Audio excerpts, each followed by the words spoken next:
Saya seorang mualaf. Saya memeluk Islam setelah saya menikah dan saya merasa Islam suatu agama yang luar biasa. Waktu sebelum saya memeluk agama Islam, saya ke gereja pun setahun sekali udah syukur. Tapi saya bertransformasi menjadi seseorang yang berusaha untuk menjadi lebih baik di Islam sampai bisa sholat 5 waktu, mempelajari yang lain-lain. Pertanyaan saya sama Pak Ustadz adalah, kemarin itu saya udah, anak saya ada tanya sama saya, Dedi, kalau surat ini bunyinya apa? Wah, saya mulai nggak tahu nih, ya kan? Nah, saya rasa saya mulai harus belajar banyak mengenai Islam, mengenai surat dan lain sebagainya. Pertanyaan saya yang mungkin ini adalah keresahan hati juga beberapa saudara-saudara kita yang mualaf, Pak Ustadz. Bagaimana kita memilih guru yang benar? Yang pertama. Yang kedua, bagaimana kita tahu kita memilih guru? Caranya memilih guru untuk memadu kita supaya kita tidak berada di jalan yang salah. Dan kalau kita sudah memilih, yang kedua, bagaimana kita tahu kalau guru pilihan kita itu benar? Yang ketiga, saya ada sedikit tahu kalau di dalam Islam itu ada beberapa mazhab. Mazhab apa yang kira-kira bisa dan cocok untuk saya, bagaimana cara saya memilihnya? Sekian kira-kira pertanyaan dari saya. Assalamualaikum warahmatullahi wabarakatuh. Waalaikumsalam warahmatullahi wabarakatuh. Monggo silakan Ustaz. Apa saya jawabin Ustaz?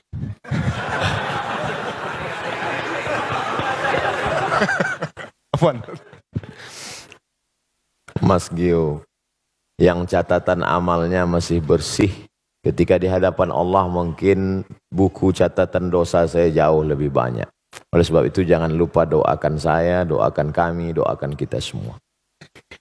Pertama, bahwa dalam Islam tidak ada holy man setelah Nabi Muhammad SAW. Tak ada manusia suci yang anti kritik, yang tak boleh diperbaiki, diluruskan. Makanya ketika Umar bin Khattab jadi khalifah, dia menangis. Kenapa? Karena dia sekarang punya jabatan tinggi, dia takut nanti sahabat tidak ada satupun yang bisa meluruskan dia. Tapi kemudian ketika ada sahabat berkata, kalau kau salah wahai Umar bin Khattab, aku yang akan meluruskanmu. Dia peluk, alhamdulillah masih ada hamba Allah yang meluruskan. Abdul Somad, manusia biasa, bisa benar, bisa salah. Main bola ada statuta yang dibuat oleh FIFA, rule of the game, aturan main. Ini outside namanya, ini goal namanya. Maka ketika orang itu keluar dari standar ini, dia tidak benar. Idza ra'aitar rajul, seorang yang diyakini sebagai wali Allah. Kita tahu ada wali songo, manusia yang punya karamah, kemuliaan. Dalam kitab Al-Luma', cahaya-cahaya, ditulis oleh Imam Saraj At-Tusi. Kata seorang guru, ayo kita menjenguk wali Allah. Ini wali Allah hebat, ayo. Sampai di dalam masjid, muridnya nanya, mana wali Allah? Itu yang ada di depan. Masya Allah, wali Allah. Tidak berapa lama setelah itu, yang disangka wali Allah tadi meludah di dalam masjid. Kata gurunya, ayo kita tinggalkan, ini wali setan. Kenapa? Karena perbuatannya bertentangan dengan syariat Islam, haram meludah dalam masjid. Jadi mesti ada aturan, kalau tidak aturan nanti kacau balau. Jelas-jelas ini orang tidak benar. Ketemu di tempat maksiat, minum khamar, tetap juga digurukan. Tidak bisa. Itu siapa? Guru spiritual saya. Tapi dia minum khamar. Khamar yang kelihatan mata kita dia minum, itu sebenarnya kalau sudah sampai lehernya berubah jadi zam-zam. Benar. Bagaimana kalau ternyata dia bisa jalan di atas air? Ternyata dia bisa terbang di awan. Disebutkan dalam kitab Tambihul Mughtarrin, peringatan bagi orang yang tertipu. Idza ra'aitar rajul, kalau kau lihat ada orang yatiru fil hawa, bisa terbang di atas awan, yamshi 'alal ma', bisa jalan di atas air, la taghtar, jangan tertipu karena itu, karena setan iblis pun bisa melakukan itu, tapi pandanglah pada istiqomahnya tentang ajaran, perintah dan larangan Allah. Disuruh Allah, dia ikut, dilarang Allah, dia tak buat, ikutilah istiqomahnya. Maka alhamdulillah musyawarah, ada guru-guru yang istiqomah, Ustaz Adi Hidayat, kemudian Ustaz Umar Mita, ustaz-ustaz kita yang banyak yang dalam koridor Ahlus Sunnah wal jamaah. Tanya ke Ustaz Hadi Dayat, beliau punya banyak kadar-kadar hafal Al-Quran. Ustaz, saya mau belajar Quran dari awal mau ngaji. Nah, nanti beliau akan kirim guru mengaji supaya kita benar. Jadi dalam Islam aturannya adalah Quran, sunnah. Tidak sesuai dengan Quran, menyalahi sunnah, tidak ikut fatwa ulama ahlu sunnah wal jamaah, maka dikeluarkan dari, ada kalanya SP1 sesat, surat peringatan yang salah sedikit sesat, tapi kalau fatal dia bisa menjadi kafir, keluar dari Islam. Na'udzubillah. Ini tentang masalah memilih guru. Standarnya Quran, sunnah, dan mengikut ulama ahlu sunnah wal jamaah. Berikutnya, mazhab apa yang saya ikut? Saya kasih sampel contoh bersentuhan laki-laki perempuan wuduknya batal atau tidak batal. Aula mastumun nisa, kamu bersentuhan kulit dengan perempuan, batal atau tak batal? Menurut mazhab Hanafi tidak batal. Karena makna mastumun nisa bukan sentuhan kulit, tapi maaf jima. Kalau berhubungan kelamin baru batal. Kenapa bunyi ayatnya lamastumun nisa? Al-Quran bukan kitab porno. Maka dia tidak mau sebut. Maka kiasan sentuhan kulit artinya jima baru batal. Kalau sentuhan kulit tidak batal menurut Hanafi. Malik bin Anas, mazhab Maliki, sentuhan kulit kalau bernafsu batal. Kalau enggak nafsu, enggak batal. Mazhab Syafi'i, asalkan sentuhan kulit, mau nafsu, enggak nafsu, tetap batal. Kita sedang berada di antara tiga pilihan. Mau Hanafi, Maliki, atau Syafi'i. Ustadz pilih yang mana? Saya pilih mazhab Syafi'i. Oh, karena Ustadz tidak pernah belajar mazhab Maliki. Saya belajar di Maroko. Maroko 100% mazhab Maliki. Guru-guru saya di Darul Hadis, mazhabnya Maliki. Kenapa Ustadz tetap berpegang pada mazhab Syafi'i? Guru-guru saya sebelum berangkat dulu mazhabnya Syafi'i. Setelah saya pulang ke tengah komunitas masyarakat bermazhab Syafi'i. Dan ada satu analisa saya, ketika saya pakai mazhab Syafi'i, saya lebih tenang dalam kasus ini. Misalnya habis bersentuhan, habis itu saya sholat. Allahu Akbar. Datang setan menggoda. Wudukmu batal Abdul Somad. Tidak, aku sudah wuduk. Tapi andai saya pakai mazhab Maliki, wudukmu batal Abdul Somad. Tidak. Tadi kamu nafsu. Enggak. Ada dikit. Tapi saya tidak menyalahkan mazhab Maliki. Karena ketika saya salahkan mazhab Maliki, berarti saya menyalahkan guru-guru saya dulu. Selama masih dalam ahlus sunnah wal jamaah. Tapi jangan gara-gara ngaji begini lalu semua benar. Kamu kenapa enggak sholat? Mari kita berlapang dada menerima perbedaan. Oh, enggak bisa. Ini antara sesama sholat tapi beda. Maka kata Syekh Yusuf Qardawi, sebenarnya orang awam dia nggak punya mazhab. Mazhabnya adalah mazhab gurunya. Apa mazhab gurunya? Ya itulah mazhab dia. Kebetulan saya berguru kepada guru-guru yang bermazhab Syafi'i. Maka saya ikut mazhab Syafi'i.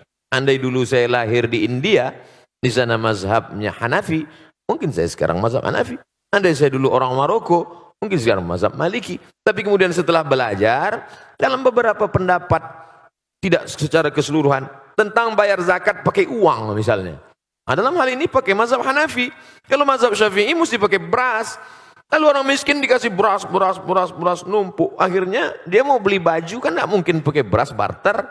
Beras itu dijual juga. Akhirnya perlu uang juga. Kenapa nggak langsung aja pakai uang? Makanya Syekh Ali Jum'ah Mufti Mesir dalam kitab Al-Bayan lima yushghilul adhan mengatakan dalam masalah bayar zakat fitrah pakai uang, pakai mazhab Hanafi dan sebagian pendapat mazhab Syafi'i.